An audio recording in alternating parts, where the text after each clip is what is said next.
মেয়েটার ভাষ্য, মেয়ের মাও বলল যে এরকম ব্যাপার, মানে এসব ন্যাকেট কথা তো বলতে একটু লজ্জাও করে। হ্যাঁ, শারীরিক সম্পর্ক হয়েছে, সেই হিসাবে বিয়ে হওয়া উচিত, আমার ব্যক্তিগত মতামত, এবং জনগণের কথাও তাই। আমি মোহাম্মদ আব্দুর রাজ্জাক, সদস্য সদক ইউনিয়ন পরিষদ, ওয়ার্ড নাম্বার 5। ঘটনাটা আমি জানলাম হচ্ছে আজকে তো 20 তারিখ না, 21, তাহলে 20, 19, 18 তারিখ সম্ভবত মানে জানলাম যে এরকম ব্যাপার। জানলাম তা কিভাবে, মানে পরস্পর শোনার পরে ছেলের বাবা মেয়ের বাবা দুজনই মানে একে একে আসছে আমার কাছে। মেয়ের বাবা এসে বললো যে এরকম ব্যাপার, দাদা দাদা বলে আর কি। আমি তো লজ্জা আপনার কাছে আসি নাই, আমি একটু সমস্যায় পড়েছি। কি সমস্যারে? তার কাছে আমার মেয়ের এই এই বিস্তারিত বললো যে এরকম ব্যাপার, আমার মেয়ের সঙ্গে খারাপ ব্যবহার করেছে কিটা, আকেরের ছেলে, ওই ছেলের বাপের নাম আকের। বললো যে এরকম ব্যাপার, আমি তোমার কি রকম খারাপ আচরণ করেছে। ও বললো যে প্রেগনেন্সির কথা বললো, যে প্রেগনেন্সি হয়েছে, কিন্তু আমি কাটি বাড়িতে ব্যবহার করেছি, দেখা গেল যে লাল দাগ উঠেছে। পরে ওরা সব নিয়ে গেছিল, কিছু লোকজন কয়েকজনের নাম বললো, ওই সাদ্দাম, তারপরে ওই মেয়ের পক্ষের লোক আর কি, তারা নিয়ে গেছিল। নিয়ে যাওয়ার পরে ওখানে পরীক্ষা নিরীক্ষা করি, ওটা পাওয়া যায়নি, বুঝছেন। এখন কি করা যায়, গ্রামের লোক সবাই হচ্ছে বিয়ে দেওয়ার পক্ষে। এর ভিতরে আপনার ওই সাংবাদিকরা আমার সঙ্গে যোগাযোগ করার আগে সাংবাদিক বা প্লাস থানার থেকে প্রশাসনের লোক আসছিল আর কি, কে বা কাহার আনেছে জানিনি। নিয়ে আসার পরে তা বললো যে এরকম ব্যাপার। তাহলে আমি থানায় ফোন করলাম যে এরকম ব্যাপার, যেহেতু আমরা মেম্বার মানুষ, আমরা তো কিছু জানি যে এরকম না, বাল্য বিবাহ দেওয়া সম্ভব না, বাল্য বিবাহ দেওয়া যায় না আর কি, এটা আইনগত বাধা আছে। তারপর প্রশাসনের কাছে বললি পার, প্রশাসন বলল যে এরকম ব্যাপার, দুই পক্ষের লোক ডাকিয়ে যদি উভয় পক্ষ রাজি হয় তাহলে পরে বিয়েটা দিয়ে না আর কি। তো যাই হোক, আমরা গ্রামের লোকজন ডাকাডাকি করলে, ওরা দুই পক্ষের লোকই ডাকিয়ে, আমরা বেশ কিছু লোক হয়েছিলাম, প্রায় মানে 100-150 লোক মতো আর কি। এর ভিতরে ছেলের বাবা বলল যে আমার ছেলে যদি বিয়ে করে করুক, আমার কোনো আপত্তি নাই, কিন্তু ওই ছেলের আমি বাড়িতে জায়গা দেবো না, আমি বাড়িতে উঠতে দেবো না, ও ছেলের মানে যা গেছে গেছেই আর কি।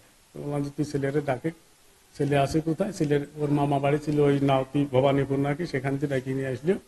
নিয়ে আসার পরে আমরা যারা সালিশি বইছিলাম, তার ভিতরে আমি 3 জন মুরব্বী দিয়ে আর ওই ছেলে আর মেয়েদের বললাম যে তোমরা একটু ফাঁকে ডাকি নিয়ে যা, যেহেতু একটা লজ্জার ব্যাপার স্যাপারও আছে আর কি, একটু ফাঁকে ডাকি নিয়ে যা, ছেলে এবং মেয়ের দুইজনের মতামতটা জানো আর কি, ওরা কি বলে আর কি। প্রায় ঘন্টাখানেক পরে ওই 3 মক্কেল আসি বললো যে এরকম ব্যাপার, ছেলে বলতেছে যে আমি এই কাজ করি নাই, আর মেয়ে বলতেছে করেছে। তো মেয়ের যে ছেলের যে একজন গার্জিয়ান ছিল, ওই সদকে মোহাম্মদপুর বাড়ি আর কি, এখন চাচাকে ছোট ভাই কি করা যায়, তাগুলো সবাই বলতেছে বিয়ে দেওয়ার কথা, বিয়ে দিয়ে দেন, আমি তো বিয়ে দিলে তো ভালো হয়। তো তারপরে আমরা বিয়ের একটা রায় দিলাম যে তাহলে পরে বিয়ে হবে।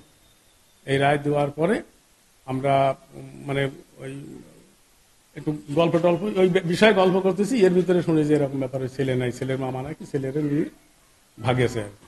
তাহলে যখন বিয়ে হলেন আমি থানায় তখন সঙ্গে সঙ্গে ফোন করলাম যে এরকম ব্যাপারে, এই ঘটনা, আপনি তো বিয়ে দিতে বললেন, এই অবস্থা। তা বললে যে ঠিক আছে, যদি না হয় তাহলে পরে থানায় মেয়ের যাই হোক, মেয়ের বাবারে বললো যে এরকম ব্যাপার, আপনি থানায় আসেন, আপনার মেয়ের নিয়ে থানায় আসেন। তো মেয়ের নিয়ে থানায় গেল। ও বিয়ের কথা তখন বললো যে, আমরা তখন বললাম যে বিয়ে হবে, তখন আমরা সিদ্ধান্ত নিলাম বিয়ে যখন হবে তখন কাজীরই ফোন করলাম যে এরকম ব্যাপার, আপনি একটু আসেন, বিয়ে এটা বিয়ে হবে আর কি। কাজী একটা ভ্যান ভাড়া করে, বৃষ্টি, সেদিন তো বৃষ্টি হয়, বৃষ্টির ভিতরে গেছে। তা আমি বলার ভিতরে বলেছি যে আমার কাজীর ওই ভ্যান ভাড়া 100 টাকা দিয়ে দে, আর কাজীরে যেহেতু কষ্ট করে আসে, বিয়ে যখন হইল না তখন 500 টাকা দিয়ে দে।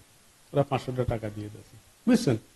তো তারপরে আমরা থানায় গেছি, সন্ধ্যার সময় থানায় গেলি পরে তখন ওসি স্যারের সঙ্গে, ওসি স্যার তো ওই পরন্ত বিকালে আসলো অফিসে, বললাম যে স্যার এই ঘটনা। তা স্যার বললো যে এরকম ব্যাপার, ওর কোনো নমুনা আছে নাকি, এই মেয়ে যে তার কোনো নমুনা আছে।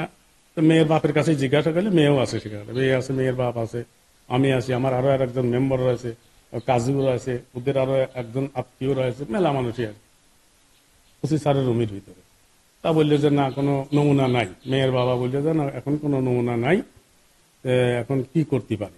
বললো যে নমুনা যখন নাই, তা আপনারা এক কাজ করেন, আপনারা কোর্টে বললো যে আপনারা সামাজিকভাবে দেখেন চেষ্টা করে বিয়ে হয় কিনা, যদি বিয়ে হয় তাহলে বিয়ে দেন, আর যদি না হয় তাহলে পরে কোর্টে যান, কোর্টে যা কোর্টে একটা অভিযোগ করেন, কোর্ট থেকে আমাদের মামলা নেওয়ার জন্য অনুমতি দেবে আর কি, তখন আমি নিয়মিত মামলা নিয়ে নেব। বলার পরে আমরা চলি। কালকে এখন হঠাৎ করে শুনতেছি যে এরকম উপর ওরা কি সেনাবাহিনীর কাছে গেছে কুষ্টিয়াতে।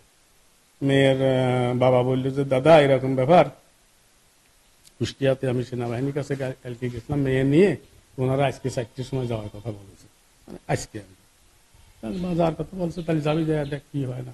আমি এই পর্যন্তই আমার, যেহেতু এটা মানে সবাই বলতেছে যে এরকম ব্যাপার হয়েছে, এই হিসাবে আর কি।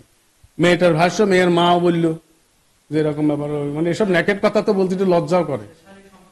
হ্যাঁ, শারীরিক সম্পর্ক হয়েছে, সেই হিসাবে বিয়ে হওয়া উচিত, আমার ব্যক্তিগত মতামত, এবং জনগণের কথাও তাই।